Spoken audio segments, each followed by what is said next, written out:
오늘 본문은 여러분께서 너무나 잘 아시는 대로 첫 번째 유월절에 관한 이야기입니다. 하나님께서는 애굽에 9가지 재앙을 내리셨습니다. 그리고 마지막 한 가지 재앙을 앞두고 있지요. 그 재앙을 앞두고 하나님께서는 모세와 아론을 불러서 첫 유월절 제사를 명하십니다. 그 유월절 제사는 무엇이냐면 여러분 모두 잘 알고 계시죠. 어린 양의 피를 잡아 우슬처 묶음을 취하여서 그릇에 담긴 어린 양의 피를 적셔다가 문 좌우 설주에, 문 임방과 좌우 설주에 바르라고 말씀하십니다. 뿌리라고 말씀하십니다. 그렇게 되면 그 밤중에 여호와께서 애굽 사람을 치시려고 지나가실 때 문 임방 좌우 설주에 바른 그 피를 보시고 지나가시겠다, 넘어가시겠다 하시죠. 그것이 바로 유월절 제사입니다. 그리고 오늘 이 본문은 첫 번째 유월절 제사입니다. 그리고 지금까지도 이스라엘 자손들은 이 유월절 제사를 지키고 있지요. 하나님께서 말씀하십니다. 이 유월절 제사가 얼마나 의미가 깊은지, 이 유월절 제사를 기준으로 한 해의 첫 달을 시작하라라고 말씀하십니다. 해의 첫 달이 바로 유월절로부터 시작하는 것이지요. 그것은 곧 시작을 의미하는 것이기도 합니다. 유월절은 곧 시작이지요. 우리가 잘 아시는 대로 어린 양의 피는 무엇을 예표한다라고 많이 말씀하시죠. 예수 그리스도의 피, 어린 양으로 우리의 죄를 대신하여 속죄하신 예수 그리스도의 피를 유월절 제사의 어린 양의 피, 이렇게 말씀 많이 들으셨을 것으로 알고 있습니다. 이스라엘 백성은 애굽 자손과 구별되어집니다. 하나님께서 그렇게 결정하셨고 이 유월절 제사를 명하시지요.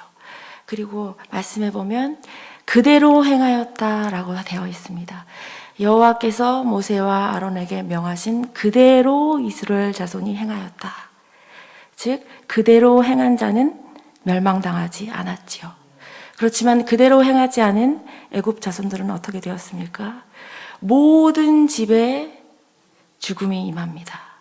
한 집도 빼놓지 않고 그 말씀대로 이행하지 않은 애굽 자손들의 집에 죽음이 임하지요. 장자의 죽음이 임합니다. 성경에 무엇이라고 되어 있냐면 왕자의 자리에 앉은 바로의 장자로부터 가장 천한 백성이라고 얘기하는 옥에 앉은 자의 장자까지 다 여호와 하나님께서 멸하십니다. 그리고 심지어는 가축에 처음 난 것까지도 주님 하나님께서 멸하시지요. 그것이 그 밤에 이루어진 재앙입니다. 말씀대로 행하지 않은 자의 재앙, 말씀이 선포되었을 때 마음의 완악함으로 순종하지 않은 자의 재앙은 무엇입니까? 바로 죽음입니다. 오늘 하나님께서는 이 무서운 하나님에 대해서 다시 한번 말씀하십니다.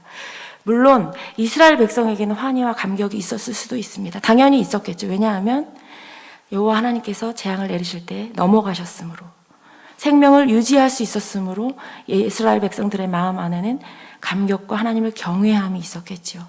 그렇지만 성경에 무엇이라고 되어 있냐면 애굽의 모든 집에 죽음이 임하였으므로 그 밤중에 애굽의 백성이 일어났다라고 얘기합니다.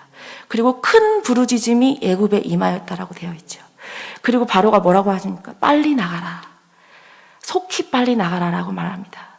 애굽의 재앙, 마지막 재앙이 임한 것이지요. 오늘 우리에게 주시는 하나님의 메시지는 이것이라고 생각합니다. 우리는 보통 스스로 나는 이스라엘 자손이야. 나는 내 심령 가운데는 어린 양의 피가 흐르고 있어. 예수님의 피가 발라져 있고 그러므로 그 밤에 주님께서 임하셨을 때 나는 그 재앙에서 넘어갈 거야 라고 생각합니다. 그러나 교회에 나온다고 해서, 그런 내 발길이 교회에 있다라고 해서, 교인의 교족에 올라와 있다라고 해서, 제가 목사라고 해서 이스라엘 백성이라고 하나님께서 인정해 주실까요?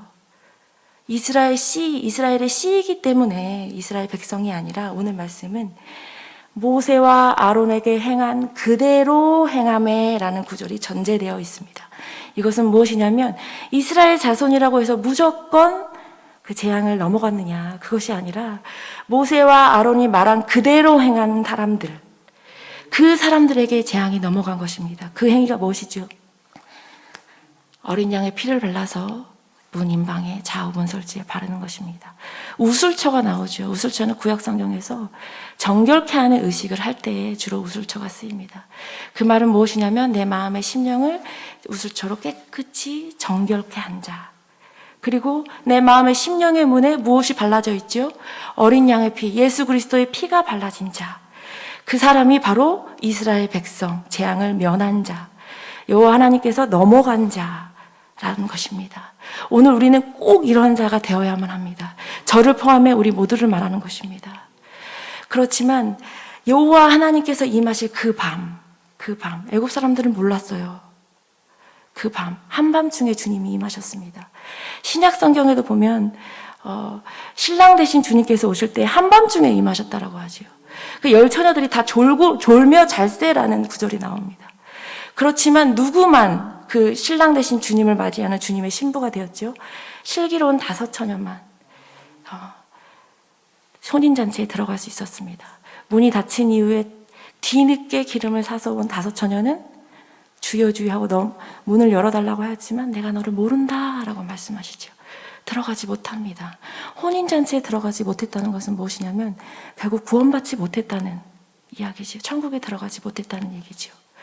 오늘 똑같이 출애굽기의 본문에도 밤중에 주님이 일하십니다. 지금 깜깜한 밤을 의미하는 것이 아니라는 것 여러분 잘 아시겠지요.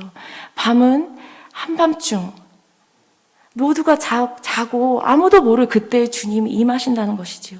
깨어있지 않은 자는 이 주님을 맞이할 수 없습니다. 깨어있지 않은 자, 말씀대로 행하지 않은 자는 결국 죽음이 임한다라고 말씀하시고 계신 것이지요. 오늘 우리는 어디에 속해야 되겠습니까? 애굽은 곧 세상을 의미합니다. 이 세상, 암흑뿐인 이 세상. 그런데 이스라엘 백성들도 똑같이 애굽에 살고 있었습니다. 여기 성경에도 보면 애굽에 살고 있는 이스라엘 백성들이라고 되어 있거든요. 애굽에서 똑같이 애굽 사람들도 살고 있고 이스라엘 백성들도 살고 있었지만 애굽에 속하지 않은 자, 이스라엘 백성으로 구별된 자들만 결국 죽음을 면하게 되는 것입니다. 이 말씀은 오늘 우리에게 똑같이 적용할 수 있다고 생각합니다. 애굽에 우리는 살고 있습니다. 모두가 섞여서 살고 있죠. 사실 겉으로 보면 구분하기가 힘이 듭니다. 애굽 사람인지 이스라엘 백성인지. 그러나 하나님께서는 결국 밤중에 구별하신다는 것입니다. 애굽 사람들과 그렇지 않은 이스라엘 사람들을 한밤중에 구별해 내시는 것이지요. 그리고 결국 이스라엘 백성들을 애굽 땅에서 끄집어내십니다. 이것이 바로 오늘의 본문인 것입니다. 저는 오늘 말씀을 읽으면서 참으로 두려웠습니다. 왜냐하면 밤중 이미 장자의 죽음이 이른 이후에 애굽의 백성들은 부르짖습니다. 자, 부르짖음이란 말이 또 어디서 나오는지 아십니까? 이스라엘 백성이 430년 동안 노예 생활을 하면서 너무나 힘이 들어서 하나님께 부르짖었습니다. 똑같은 부르짖음입니다. 그러나 이스라엘 백성의 부르짖음은 하나님께서 들으셨고 결국은 이렇게 구원하여 내십니다. 그러나 이미 한밤중에 주님의 재앙이 멸한 이후에 부르짖은 애굽의 백성들의 부르짖음 하나님께서 결국 들으시지 않으시죠. 결국 이미 끝이 난 게임인 것입니다. 그 이후에 부르짖은 애굽의 백성들, 바로가 뭐라고 합니까? 나 좀 축복해다오 얘기합니다. 그 축복이 바로에게 임했나요? 아니요. 결국 바로는 어디서 죽습니까? 홍해 가운데서 빠져 죽죠. 모세가 빈 축복도 받지 못합니다. 왜냐하면 밤중 이후에 일어난 일이기 때문입니다. 이미 주님의 일하심, 주님의 멸하심이 있은 이후에 일어나봤자 소용이 없습니다. 애굽의 백성이 뭐라고 했죠? 일어나고 큰 부르짖음이 있었다고 되어 있습니다.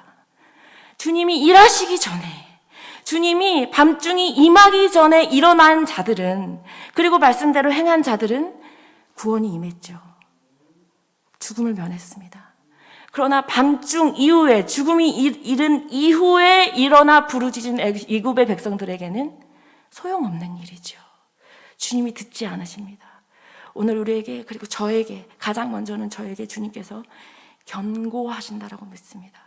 너 지금 깨어있니? 한밤중에 내가 임했을 때 너 자신할 수 있니? 네 10년 가운데 우슬초로 정결케 되었니? 네 10년 가운데 예수 그리스도의 보혈이 흐르고 있니? 라고 주님이 오늘 저에게 말씀하신다고, 네, 그렇게 말씀을 받았습니다. 그리고 오늘 새벽에 일어나서 저희 집에서 말씀을 준비하면서 기도할 때 자신할 수가 없었습니다.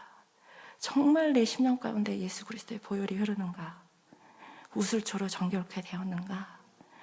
모세와 아론 주의 종을 통해 말씀하신 것을 그대로 이행하고 있는가? 여러분들은 자신할 수 있으십니까? 한밤중에 주님이 일하실 그때, 주님이 나타나셔서 임하실 그때, 마지막 심판의 그때 자신할 수 있으십니까? 저와 여러분들은 이렇게 이스라엘 백성들처럼 그 밤에 누군가는 멸함을 당하고 누군가는 구원을 받습니다. 어느 쪽에 속해 있어야 되겠습니까? 우리는 반드시 이스라엘 백성, 그들 쪽에 속해 있어야 되는 것이지요. 그리고 세상의 암흑뿐인 애굽 땅에서 벗어나야 하는 것입니다. 여호와의 밤이라고 되어 있습니다. 오늘 본문은 아니지만 내일 있을 본문 가운데 이날은 여호와의 밤이라. 여호와의 밤 가운데 누가 승리의 영광을 차지할 것인가? 큰 부르짐으로 울부짖으며 통곡할 것인가? 그것은 오늘 우리에게 말씀하신다고 생각합니다. 오늘 우리의 삶 가운데도 주님이 똑같이 말씀하신다고 생각합니다. 언제 있을지 모르는 그때 너가 구원받고 너희 가정이 구원받고 하나님의 혼인잔치, 어린 양의 혼인잔치에 들어갈 수 있도록 준비해, 깨어있어. 오늘 우리에게 하나님이 기회를 주십니다. 이 새벽부터 시작되었다라고 믿습니다. 저에게 주시는 경고라고 믿습니다. 우리 모두 깨어있음으로, 이스라엘 백성이 됨으로, 우리 심령 가운데 예수 그리스도의 보혈이 흐름으로 구별되어진 자, 여호와의 밤에 영광을 누리는 자, 그 자가 저와 여러분이 되었으면 좋겠습니다.